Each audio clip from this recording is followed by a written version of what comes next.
Yes, thank you, Mayor. The first item that we have is a presentation by the Municipal Court on the performance report, city performance report. We're continuing to go forward with the CPR. And with that, I introduce Gilbert Hernandez. Good afternoon, Mayor and Council. Gilbert Hernandez, Director of the Municipal Court Services Department, here to present the CPR, City Performance Report for the Municipal Court. I was going to touch screen on this thing. Let's see.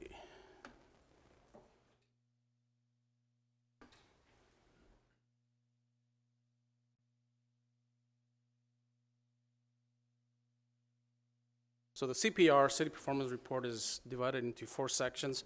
You have the mission statement, which is to assist in the adjudication of cases and bring them to finality by providing professional and fair administrative services and security. Our operational profile: the municipal court is a safe harbor court. People with active warrants will not be arrested if they appear voluntarily to handle their cases. Violation types that are filed in the municipal court are Class C fine-only violations. The court has 3 courtrooms. Our customer service hours to the public are open from 8 a.m. to 4:30 p.m. Monday through Friday.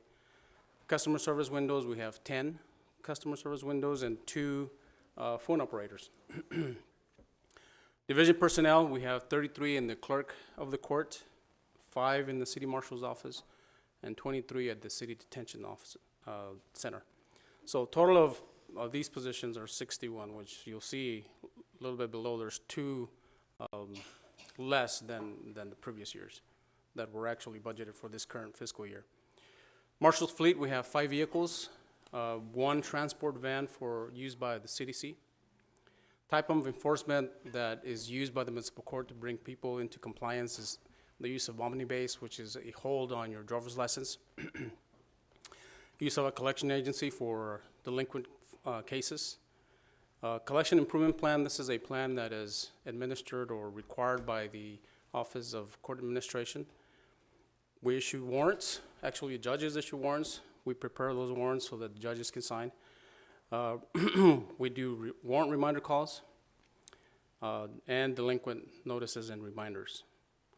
So citizens do have alternative options when they're unable to pay, and some of those options are payment plans and community service. Baseline information is a 4-year view of the performance of the court.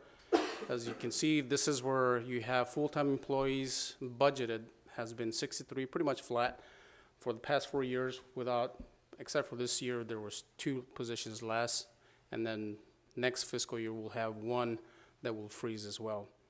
So we'll be at 60 positions for fiscal year 18-19. Total expenditures have remained at 4 million, 4.3, 4.8 in 13-14. Court costs, fines, and fees. These are all fines and fees collected, not just revenue for the general fund. From 7.9 in 2013-14, we dropped to 5.8 in 14-15. Then we started increasing back again to 6.8 in 16, and then last year at 7.6 million. Let's see what else you have. Warrants issued. You see an increase where last year we issued 36,000 warrants compared to 9,000 before and 2,100 prior year. And my opinion on that is there was just a low confidence of the old system, and old data was there that is actually still there. So a little bit further below you have. I mean, Yes, sir.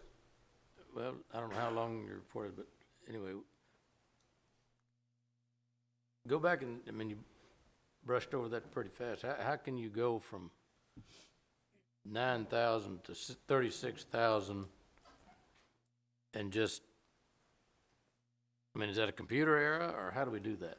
No, sir. These are actual warrants that, again, in 2014-15 there was a conversion. Actually, in October 14 there was a conversion to a new software. So there was a low confidence in the information or data prior to that. Judges started issuing warrants in 2015, and then we started increasing warrant production in 15, 16, and then really started producing more last year. This year, you should see an increase as well with warrants produced. So, and I'm asking from a point of ignorance, Sure. because I'm not in that business, but, so has the crime rate increased 4 times in 1 year? No, sir, these are the cases that are available for warrant issuance. Not necessarily that crime has increased, it's just cases that are there where warrants have not been issued. So we didn't have computers back in 14 and 15 and 15 and 16? Yeah, there were computers, yes, sir. But again, there was a new operating system that we transformed or converted to in October of 2014. So my understanding is that there was a low confidence in the older data, that for older cases, such as address being old addresses and stuff, and so warrants were not being issued as much. So, I'm just trying to get at what the problem is. Mm-hmm.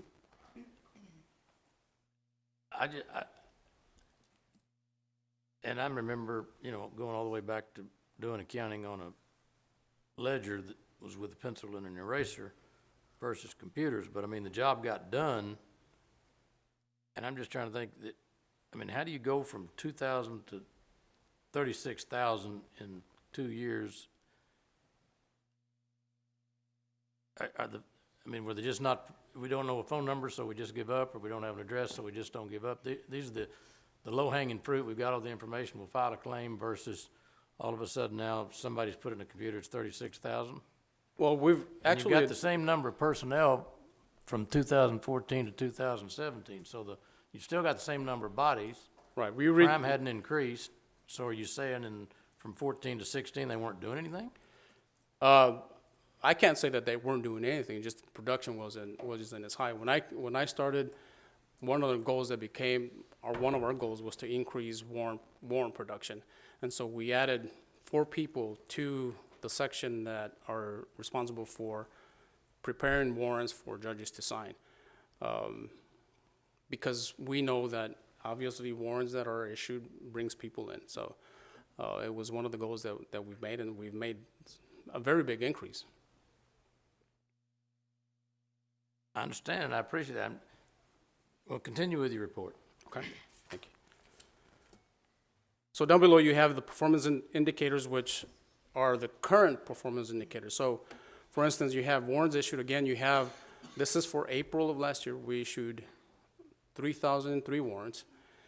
What this system allows you to do is have a graph, and this is a year span. So you're talking about April 17th through April of 18. You can increase that, and this is what citizens will be able to see, and I think they're able to see it now.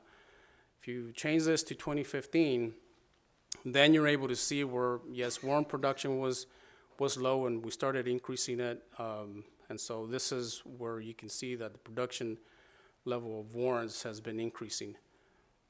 If we look at other performance indicators, such as collection calls. Let's go back to collection calls. Something that I want to show in collection calls is that you see a big increase here as well. What was happening back then is that people were actually making calls. Now we're able to do automated calls, so that's why you see a big jump in the calls. That's because a lot of the calls are automated. So if we go down to performance indicators for fines and fees collected, you can see the graph for 1 year. We can expand that for a couple of years and see the performance that way. Normally, you're going to see an increase in revenues in February and March, January through March. That's because of the warrant roundup. So this is last year's warrant roundup. With 1 month, we did over $1 million. Pardon me. This year we did, in February and March, it was over $1 million as well.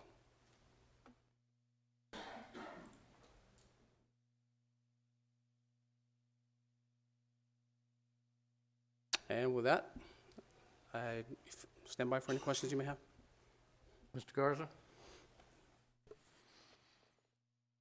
Mr. Hernandez, I recall the issues that we had in trying to figure out, and the big difficulty was in determining whether those warrants were actually good.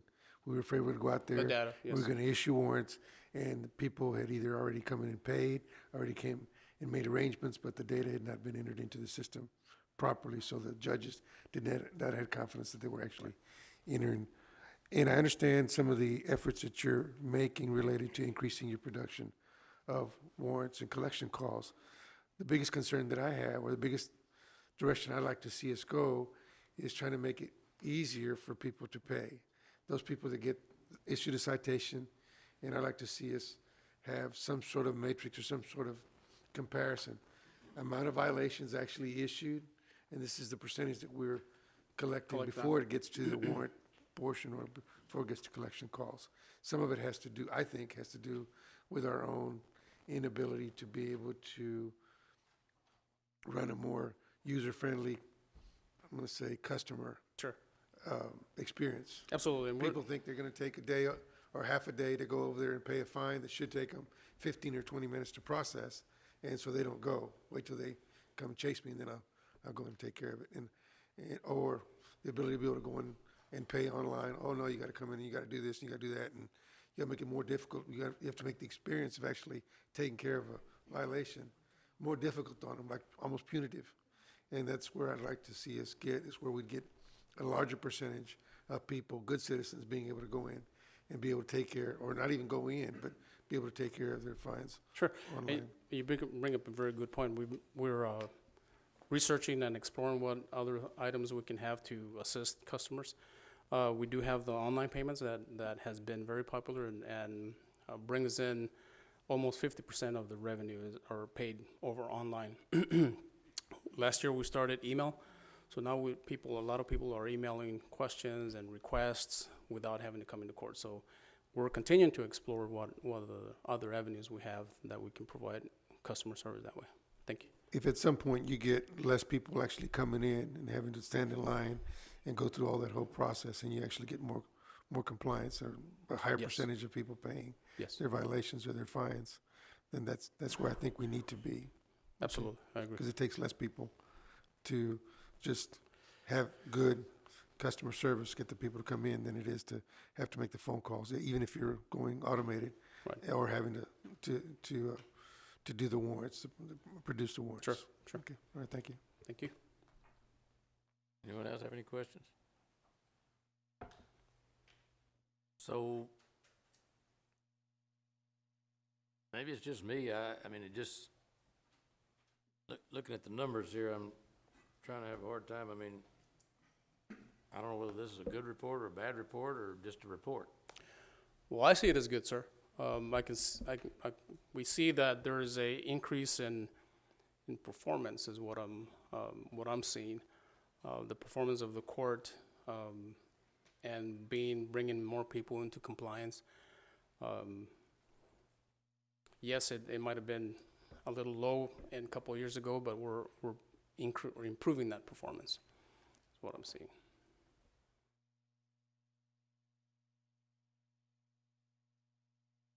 Okay, any other comments? If not, well, thank you very much. Thank you.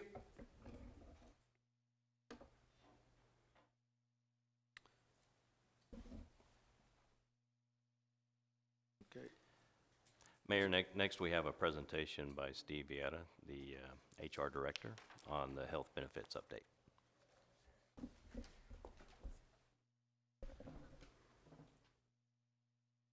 Good afternoon, Mayor and Council. Stephen Vieta, Director of Human Resources. Just want to take a quick opportunity to provide you an update regarding the status of our health plans and to discuss some recommendations moving forward. Once again, CityCare, which is our general employee health plan, continues to perform exceptionally well, with expenditures currently 18.8% below budget. Fire is at a $750,000 loss this year, and expenses are 4% above expected. They have one member who's already exceeded our stop loss with $403,000 in claims. and one member who's almost at the 250,000 attachment point. Our police plan continues to hold steady and is currently operating at 4.2% below budget. On this slide, you'll see the beginning fund balance on October 1 of 2017 for the 3 health plans. This chart reflects the revenues and expenditures recorded through April 30th of 2018, and the resulting fund balance changes. The CityCare fund balance began the year with a 3.8 million fund balance. We budgeted the plans to recover an additional 4.5 million into the fund balance during the fiscal year with the objective of rebuilding the fund balance by the end of the fiscal year. Year to date, 4.1 million in fund balance has been added to the fund. So that's very encouraging. CityCare fund balance began the year with 5.7 million. As a reminder, staff recommended a 24% premium increase that would have brought the revenues equal to the expenditures, but Fire opted to accept a 12% increase and utilize some of their fund balance. This resulted in a net budget of $834,000. In the fiscal year to date, their expenses are 2% above budget with a net loss of $749,000. The CityCare Police Fund began the year with a 3.6 million fund balance. In the fiscal year to date, their revenues are 2.87 below budget, and expenditures are 4.2% below budget, and they have gained 134,000 fiscal year to date. This graph displays claim costs net of stop-loss reimbursements for a 24-month period. Each point on the graph represents a 12-month average of costs computed as the total claims over 12 months. Again, CityCare has continued to operate well and has seen a 44.5% decrease in overall costs. The police plan initially saw a rapid rise in cost in 2016 that was driven by an extraordinarily high number of catastrophic claimants. However, they have since seen a downward trend, and claims have now leveled off for them. The fire plan has seen a steady increase since April of 2016, and that continues through present. Is there, when you say a high number of catastrophic, I mean, that concerns me in that, and I don't know what that number is. I mean, you've got to, is that 5, 20, 75? How many people are we talking about? I mean, and I understand where catastrophic, I mean, and I don't know what that means, you know, building collapses on somebody or some injury, but I mean, is it 1 or 2 claims, or is there a large number and indicates means that we maybe in how we're approaching doing stuff needs to be looked at? I mean, Well, so a catastrophic claim are usually serious illnesses, people dealing with cancers, transplants. so these are not necessarily work-related injuries. No, in terms- that has nothing to do with work-related injuries. That's Okay. completely separate under workman's comp. These are just illnesses Okay. that we're talking All right. about. All right. Thank you. And so now I'd like to switch gears and discuss some recommendations we have that we're hoping will provide some much-needed relief to employee costs. As mentioned, we've seen the CityCare plan claims costs decrease, and again, this is a result of drastic cuts made to the plan design in October of 2017. Some of the major design changes were increases to the deductible.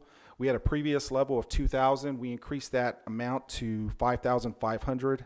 An out-of-pocket maximum was increased to $7,150. All of this was coupled with the addition of a $500 deductible in pharmacy and added cost sharing in the pharmacy plan.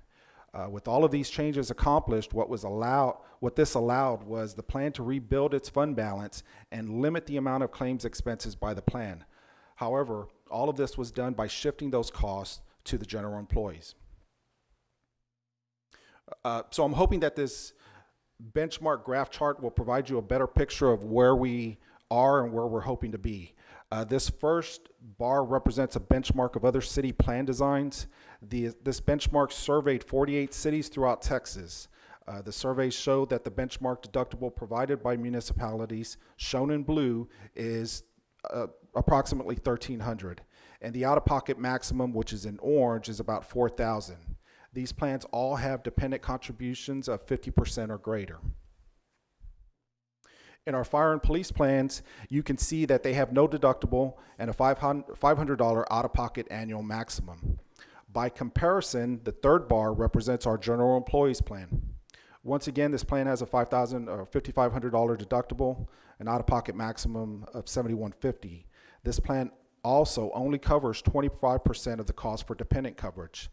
This is the only plan that has that lowered percentage contribution. So our recommendation moving forward is that we utilize some of the savings realized through the RFP process to lower some of the high costs general employees are experiencing. This year we are proposing that we decrease the deductible from the current $5,500 to $3,000. $3,000 is still considerably higher than the benchmark, but it would definitely go a long way in bringing some relief to employees. We would also be making some minor changes to the pharmacy plan by changing the cost sharing for prescriptions to a traditional copay system. Finally, we would increase the city's contribution toward dependent premiums from the current level of 25% to 50%, and this would bring it in line with our public safety plans. So what does all this mean in terms of cost? If you recall from last week's presentation, our projected savings or cost avoidance in switching to Blue Cross and CVS is approximately $7.7 million over 3 years. Because of that cost avoidance, the city can move toward a more competitive plan design and still realize a significant savings. The potential savings or avoidance is reflected on this slide, and it would be approximately $1.7 million in fiscal year 2019. Over a 3-year period, this would still be a $5.2 million cost avoidance to our plan. So essentially, we'd be using a little over $800,000 per year, and this would allow us to meet the council's request of providing some assistance to our general employees. And with that, I'm happy to answer any questions you may have. Anybody have any questions?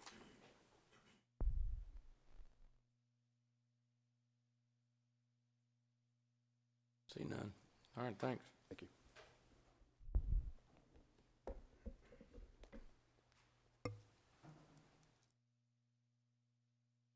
Okay, strategic future issues.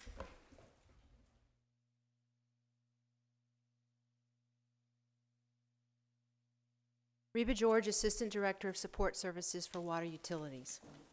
We are here today to follow up on the implementation of our residential wastewater rate. In January, we provided an overview of the new rate, which took effect in January 1st, 2018. You'll remember that the structure of the rate changed from a winter quarter average to one based on actual water usage. In February, we provided responses to questions that had been asked by residential customer and city council members. Today, we would like to compare wastewater charges for the first 4 months of 2018 to 2017 for 5, not 4, residential customers billed at different winter quarter averages. We would also like to compare our wastewater revenue posted to date or through April 30th for fiscal year 17 and fiscal year 18. And finally, a short note concerning the volume of calls to the utility business office concerning wastewater rates. We selected 5 residential customer accounts with a winter quarter average during 2017 at the 3, 4, 5, 6, and 7,000 gallon level. We have tracked the actual wastewater charges for these same customers for the first 4 months of 2018. You will notice there has been some degree of savings for each of the residential customers selected for our sample. Based on seasonal usage of water, some customers may pay more than their previous year's winter quarter average. Others may pay around the same or less. This table shows that our wastewater revenues are lower this fiscal year than at this point last year. We attribute this directly to the restructured wastewater rates. We anticipate that revenue will increase and we will be on track to meet our wastewater revenue requirements by the end of the fiscal year. As per our utility business office, the customer call volume concerning wastewater charges has not decreased for the first 4 months of 2018. The questions about winter quarter averaging have been replaced by questions about the new rate structure. But going into 2019, we anticipate less call volume concerning wastewater rates as customers will become more familiar with how it is charged. And I stand by for any questions. Mr. Garza? Reba, last year I thought that it would be an improvement in doing, instead of doing winter averaging, doing, year-round, gauging wastewater charges based on actual usage. But I've gotten a lot of calls from people that say they're paying, 3 times, and I don't have any data to support some of their claims, but they're saying they're paying $200 and something for their water bill because their wastewater rates has gone through the roof. They like to water, they water their yards and their plants and stuff, but they don't feel they should be paying wastewater charges for water that's not being treated, that's not going into the collection system. So again, I mean, I had probably a list of 4 or 5 people that have either contacted me or they've asked it, and they said the city's not difficult, or not saying difficult, they're not amenable to possibly looking at requesting a second meter so that they can have 1 meter for their sprinkling needs and the other meter for their usage needs, so that they can only get charged the right amount, the actual amount that they actually generate for wastewater. So I don't know what the fix is, but I think that they got some validity in saying that they're being discriminated against if they want to keep their yards and their areas or their houses looking nice. And so I just like some kind of a response or something I might be able to tell them that makes sense. Sir, we'll work on a response accordingly for you. Now, they say that they're not allowed to have a second meter. Is that if they pay for the installation of a meter and would like to take that particular option, is that an option or not? There are irrigation meters that are out there. We have about 200 to 300. Usually they're for large irrigations like commercial, etc. They could have a meter put in, but there is a charge for that, and there'd have to be possibly another tap for that location for that meter. So again, we can work with any customer related to that, and we can look into that. So who would they talk to? Who would they need to reach out to in order to be able to get the answers they need in order to make the right decision going forward? Well, for a new meter, they'd go through development services because that would require a permit. Their development services is a one-stop shop where you initially do the paperwork there and we can get a meter requested. As far as the information related to their bill, of course, that's the utility billing office, and they can certainly contact them. Okay, thank you. Any other comments? I mean, I appreciate you comparing this, but I mean, where the complaints are coming are not coming from the people that have the 7,000 gallon a month use. I mean, 7,000 gallons is not a lot of water. And if you're talking about people that want to keep their yards up and do this other, maybe we need to go back and look. I think we've got it capped at 25,000 gallons. And maybe we've got the cap set too high. But I mean, I'd dance over the Harbor Bridge. My water bill came in based on what you're showing here. And I think a lot of people would. It makes nice for presentation, but and the phone calls we're getting are not related to these levels of use. And so The I don't know 7,000 is winter quarterly average. So remember, the 7,000 is not how much water they use. That was how much water they used during the 3 months that the winter average was accounted for. So when you looked at those 3 months, that 7,000 gallons was their winter quarter average. That means because of that average, they were charged then for the rest of the year per month the $67 every month based on that $7,000 winter quarter average, was November, December, and January. They used water during those 3 months.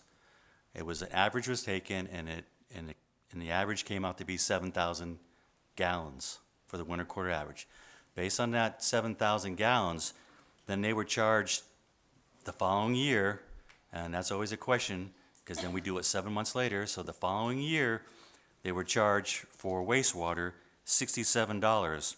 So if you're looking at that particular one, it shows how many gallons they actually used in 2018, which is 4, 3, 10, 11, and how much they were actually charged for the given rates.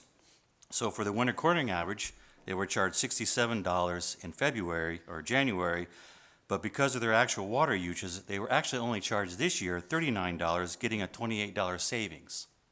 So that's how that particular report is read right there.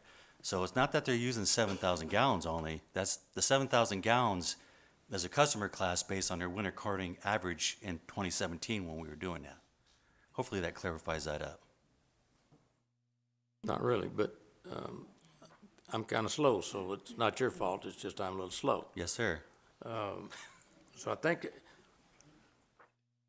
and the calls I don't think are not necessarily complaining about the winter because we're not watering our grass and doing a lot of stuff in the wintertime, so their bills this month or whatever. I think there, at least from, and maybe from what comments we get, and I'm getting, is on a 12-month basis. The bottom line is, when you add up what they were paying before we made the change versus what we've been paying now for this year under the new change, the out-of-pocket cost to some of these people is significantly more than it was when we made the change, which we thought were under the impression it was going to be a net zero effect in terms of the way we had it structured. And I guess my question is, and I'm not arguing that, but I think that's what we need to compare. And I don't know how many big water users you have versus, and I think we saw. Only a graph back with- 4% of our customers actually use 15,000 gallons or more. Right. So the majority of our customers use less than 6,000 gallons. So, and it's that 4% that are calling in because they're on an annual basis, the cost is substantially more evidently from what they're saying. Is that an accurate statement? That may be true, yes. The design was going to be based on actual water usage, so the more water you use, and especially in the summer months, the more you would be paying for All right, water and wastewater. So what I'm saying is then in getting back to their argument and in our argument, trying to be fair to people, you pay for what you put into the wastewater system versus what you don't put into the wastewater system. That your bill, say they're using, and I don't know what you're saying, if you're saying 25,000 to cap, I don't know how many ever using more than, 4% are using more than how much, 25,000? 4% average more than average 15,000 gallons or more usage. All right, so then is the 25,000 cap, how many exceed the cap? How many exceed the cap?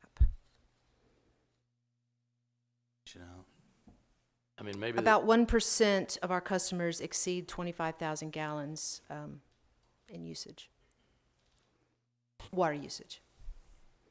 That's about 1,000 customers, and that's out of 85,000 customers. Okay,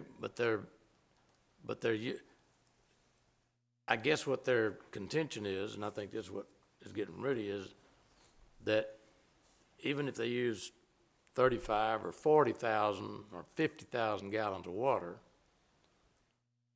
they're not putting any more strain on the wastewater system. But yet they're being charged as if they're putting more use on the wastewater system, up to 25,000.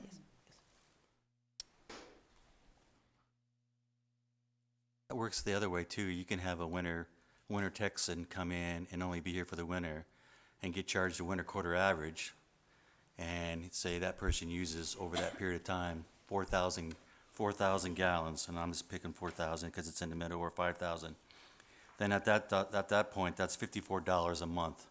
Whether they're here over the summer or not, they're paying $54 a month until they come back the next winter. I mean, there's people who then they would say, well, then I'm not paying for the wastewater system because I'm not here to even use it. So that's a fine example of looking the other way. You know, you're here for 5 months in the winter, and you get charged winter the quarterly average, and then you're not here for the summer for say 5 months. but you're still charged. I mean, that's your choice. We could say that with people watering their lawn. If you want it to be, you know, super green, that's somewhat your choice to want to do that. But there is other instances where people then, over that time, and we looked about changing it, where you have family coming in at Christmas time, et cetera, and you use a large amount of water. We used to get several calls in saying, well, I used a large amount of water during that time, but it's not fair that I have to pay then the rest of the year for using water during that period of time. You're gonna be a victim of your own success here shortly when you Shortly. come up with the new towers that are putting the water out a lot faster. Well, that's why we're letting people know. They may leave the spigot on for 5 minutes, but they're gonna getting twice the water, so their bills are gonna go up. Well, that's why we've warned people on their irrigation systems and stuff, that you need to look at the timing and so forth, so that you can take that into an account. All right. Now, that won't help with the showers, but if you certainly have a toilet leak and other things like that, yes, you want to fix those things. Well, okay, I think, and I'm not saying we did the wrong thing, I'm just saying we might want to monitor it to make sure and whatever tweaking needs to be done, to try to get a little more, and any other comments, did somebody else? Mr. Smith? And I guess this is getting to your point, Mr. Grimsbow, that we've collected 5 million less, and the rate started at the beginning of this year. Yes, it started in January 2018. I haven't gotten any calls from people that are paying less, but I think the net result is we've charged $5 million less in the last 4 months than we have. So we've just changed our structure, so we're getting calls because of it. Well, now, are these numbers based on billings? Which numbers, sir? The numbers on the customer profiles or the one on the revenue summary? The revenue? It's based on weekly postings. We grabbed the data on the 30th of April. Postings of billings or posting of receipts? Revenue received, receipts. Well, I hate to bring this up.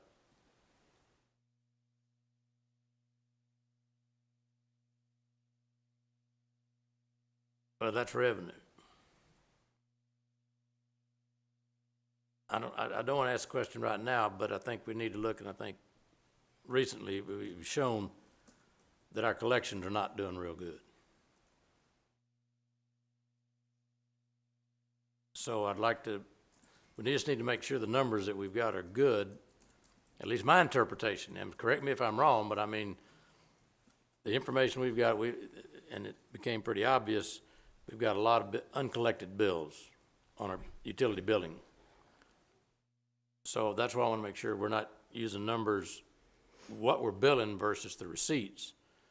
So, This is strictly receipts, revenue in the bank. all right, so I guess for the same period of time, what would be the billing for that same period of time versus the revenue for that same period of time?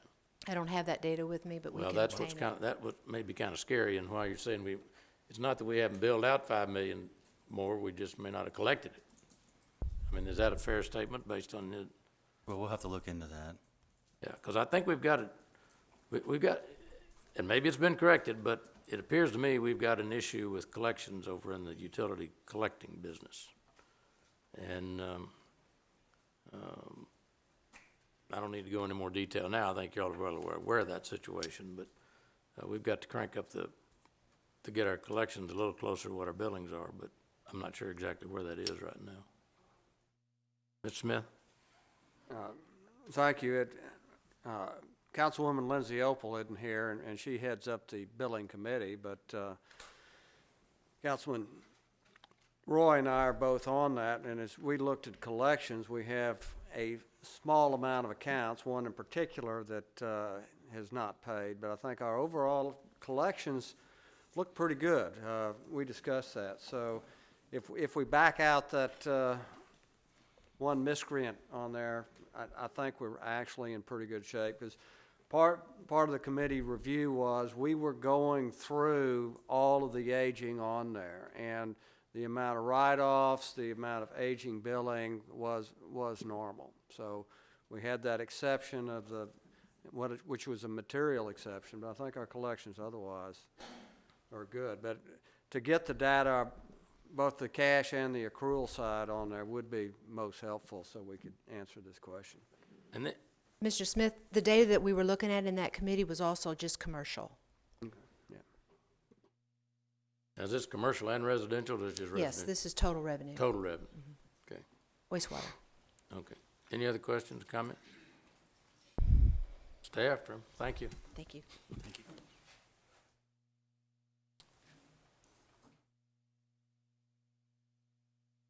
Anything else, Mr. Tillman, on the city manager's report? Yes, Mayor, I have a few items. All right. One is, I want to let the council aware cutting over on Ennis, Joslin this past week, and we also have a video to show that, and if we have that in the room.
Very nice. Yes, Mayor, it was that ribbon cutting ceremony was just this past week, attended by quite a few folks, and really will provide a lot of relief over into that section of town now. There's also a couple of other things going on in the upcoming weeks. On May 29th, TAMUCC will begin a citizen survey. They will send out 10,000 postcards, letting people know how they can access a 50-question survey. This is a citizen survey. They do this for us every other year, and Dan Jurgensen is leading that team over at TAMUCC. Another one is the Corpus Christi libraries. They will be beginning their summer reading programs coming up in June through August. Very excited about that, and it has had high attendance in previous years, 12,000 young readers and up to 119,000 books checked out during those windows of time. Very excited about that. And for the next item, if I may come down into the well. All right.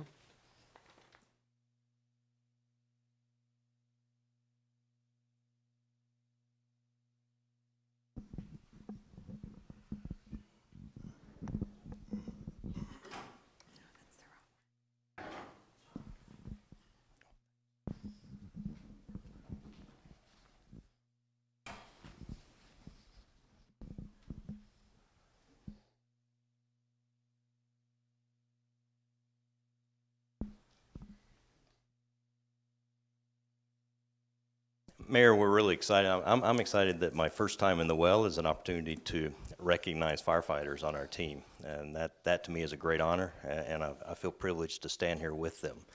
And we have two firefighters here. One is recognized as Firefighter of the Year, and that's Josh Brunemeyer.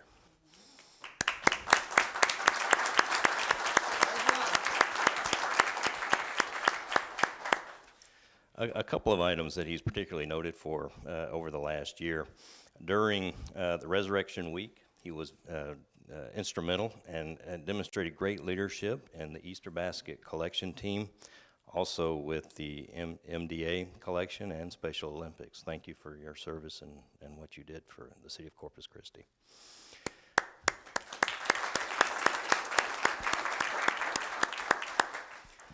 The other one is Juan Mora, who has been identified as Fire Prevention Officer of the Year. Good for you.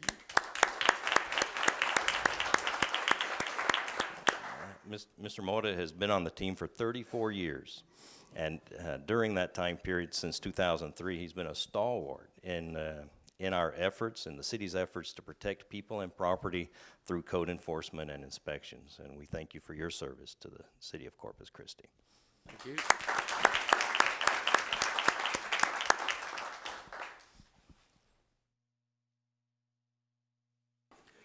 I think Mr. Moller must have, when he was on a school trip, when he was a child, they must have lost him at the fire station and he never left. He doesn't look old enough to be there for 30-something years.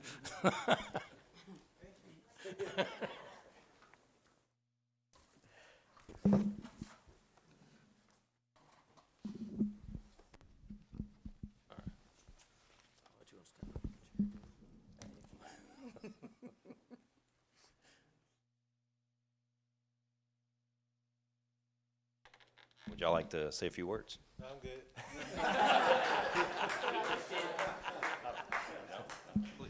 Okay, just want to say a couple thank yous. Obviously, thank you to the city council for giving me an opportunity to become a firefighter, to do what we do. Obviously, our chiefs here, standing up here, we have great leadership. Chief Marshall in the back, and all the chiefs. We have great leadership here at the fire department. They really, you know, help us become the best firefighters, paramedics we can be. You know, I've only been 5 years, but the knowledge and everything that's been taught from the top to the bottom is second to none, you know. So, and like the woman in the back that was able to tell her story about us showing up, that's what it's all about. You know, to be firefighter of the year, it's a blessing because I know how many the great men and women in our department, and to be able to help citizens out, you know, off duty and on duty, it's a true blessing. Thank you.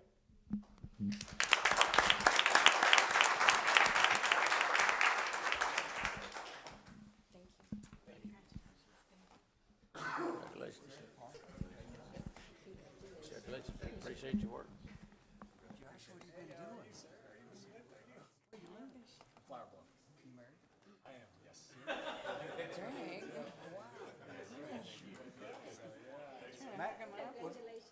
That's why it's pregnant. Yeah. That's just what I'm gonna go ahead and propose for the new county. Boy, girl, what's Cool. Propose that. your deal? So you're like Matt and Kathy? Yeah, that's right. Uh-huh. Cool, Josh. It's good seeing you. Well, congratulations for what you're doing.